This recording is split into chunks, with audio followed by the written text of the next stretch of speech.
Esta es una producción de Grupo Fórmula.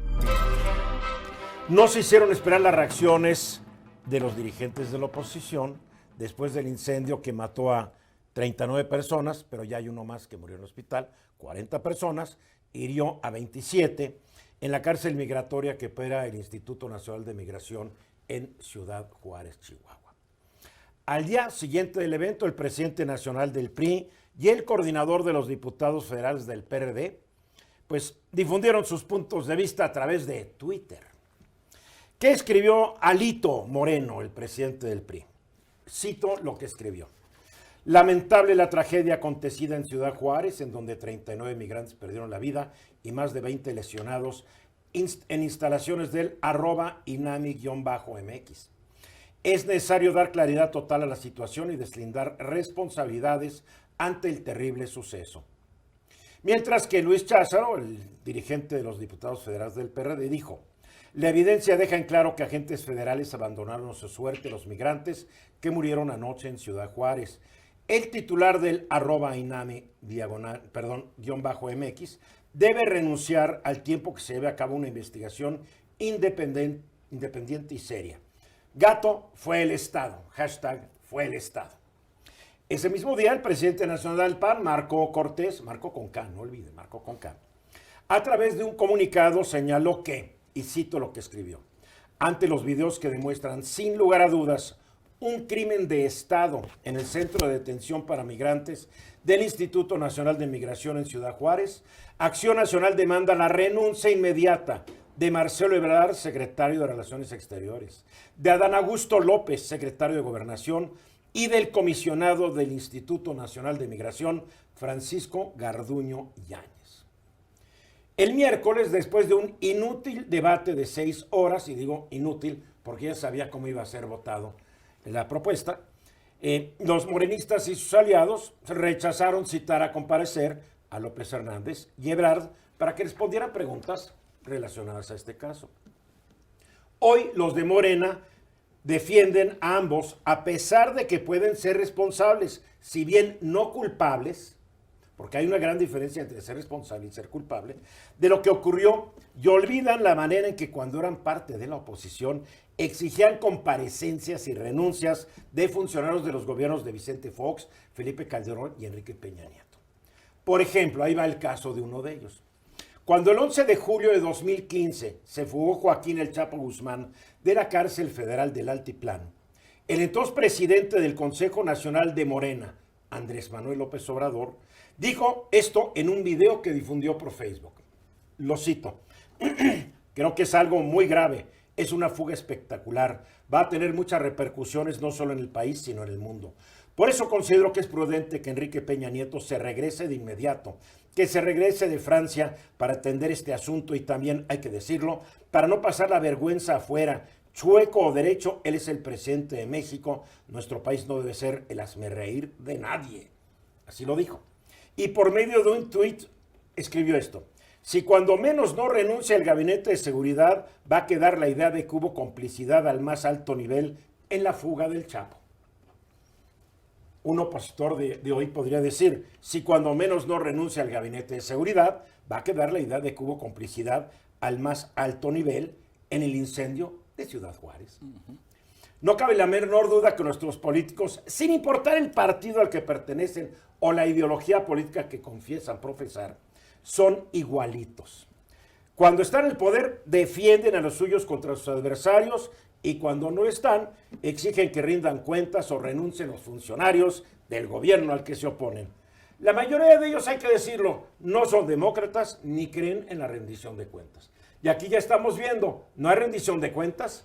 Los responsables, que sí son los secretarios de Gobernación y de Relaciones Exteriores, y más el primero, porque él es el responsable de haber nombrado al director general del Instituto Nacional de Migración y de haber sabido que estaban haciendo las cosas bien, o de haberlo supuesto, ¿no?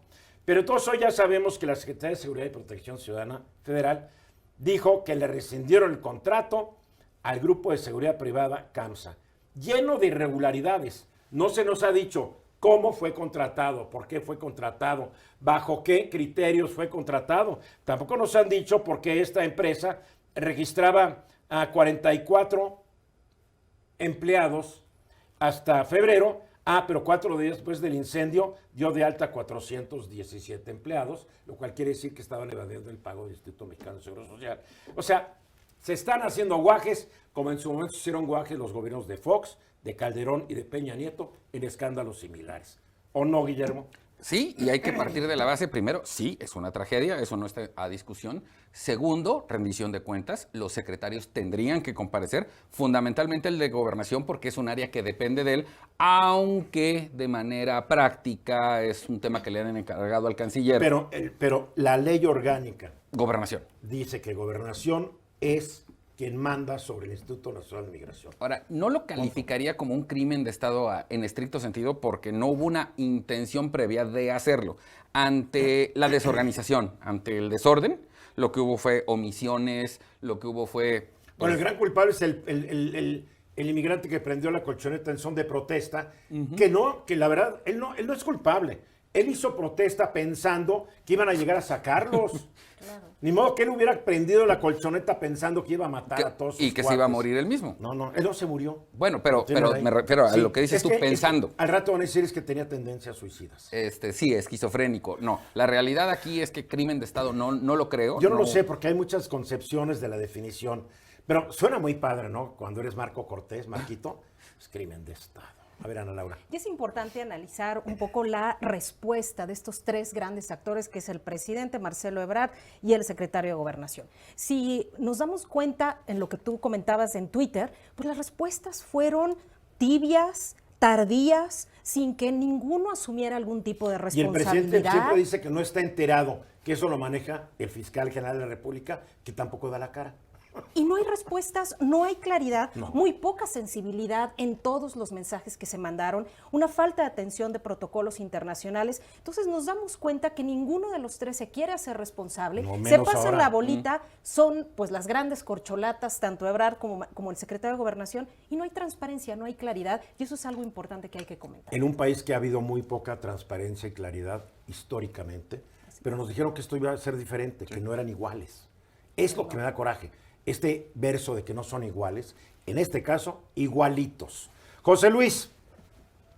No cabe duda que también uno de los hechos que inmediatamente se registró fue el señalamiento de unos contra otros, independientemente de lo que dice la ley orgánica del Poder Ejecutivo y las responsabilidades que efectivamente se vinculan en la Secretaría de Gobernación.